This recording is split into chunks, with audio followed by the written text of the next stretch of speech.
You're probably thinking, a LEGO radio? How stupid, right? Yet I'm here to tell you this has been the best LEGO set I've built all year long, which is something I don't say very often if you know me or my videos well enough. Thank you LEGO for providing this copy for review. The retro radio is a bit of an expected LEGO product when it comes to the Icons theme, which is probably best known for vehicles, modular buildings or the botanicals. This feels more of a LEGO idea set for being such an outside of the box idea, no pun intended, but regardless where it's coming from originally, it is a spotless model that displays really nicely wherever you decide to place it. For being called retro, that predominantly aqua color scheme doesn't really match the name, in my opinion, should have been made with a darker color like brown, as this feels more of a modern take on the object, though that nougat shade is spot on, the grey details or the white area for the radio speaker textured very nicely with a ton of LEGO leather elements. It will be hard to miss some of the decorations here at the front, all printed by the way, which is awesome and the premium treatment the Icons theme deserves. A retro LEGO logo here, a panel element with the AM/FM switch. By the on-off dial you'll hardly notice these, yet here they are, and inside, looking through the transparent pieces, we get to see two tiles with the frequency display. The radio also has a handle that can be tucked in the back or displayed upright, and despite the flimsy look, holds the weight of the entire object quite well. The antenna is also included, but you can't really extend it like you would on an actual radio. The back is all black and quite plain, except for a red spot down here and this seemingly misplaced aqua element, but more on that later on. Now, this model has a lot more going on for it than meets the eye. And besides the simple play features of the handle and antenna, the AM/FM switch can also be toggled. These switches aren't here just for display though, and the frequency dial actually makes the needle move side to side like an actual radio, which is super cool, but the coolest detail of all is the on-off switch. When turned, it gives a nice clicking sound to it, and when set into the on position will make it so that when you play with the frequency switch,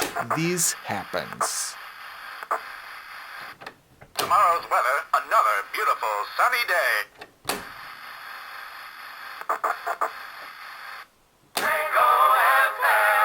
I am not fooling you, the radio actually plays sounds, making great use of a LEGO sound brick as advertised in the box, the exact same kind that the Harry Potter sorting hat had, that both play one out of a few dozen random sounds at the push of this button. It is awesome to see the sound brick getting more uses. I sure hope this is not the end of it, as it has so many potential for interactive play features on LEGO sets. But besides that, the crazy thing is the fact that this only works when the dial is on the on position, because when turned off, the frequency dial does nothing besides moving the needle. And that's where the major strengths of this model lie, its functions and building experience, which, like I said, have been the best I got to see this year so far. Seeing the functions taking shape and getting to try every little detail along the way was extremely fun and enjoyable to do, like the way the needle moves side to side with the use of these big worm gear elements, or then seeing that the clicking sound of the on-off switch is done with these clutch pieces from LEGO Technic. But better yet, the clutch is actually functional because when set to the on position, will engage this mechanism here, making these ball pieces rotate and trigger the sound brick button, making it play its sounds. A stroke of genius, really. And as if that weren't enough enjoyment for the building phase, you'll also be greeted with lots of peculiar building techniques, like these here for the nice shape next to the frequency display, or the sidewalls of the radio that are attached to the main build using the back holes of headlight bricks, because normal LEGO connections are so retro these days. I tell you, this thing is insane, and usually when I have no expectations in regards to a LEGO product, are more often than not the times where I'll be blown away by the potential of LEGO bricks and the craftsmanship and ingenuity of some LEGO model designers. Well done. Remember that red spot in the back? If you place your finger in there and pull the cover, you'll be greeted with a weird contraption that actually serves as a phone holder in case you'd like your radio to actually play some songs. I found that this barely fits my Bluetooth speaker, which for the purpose of song playing makes a lot more sense than placing a phone inside if you ask me.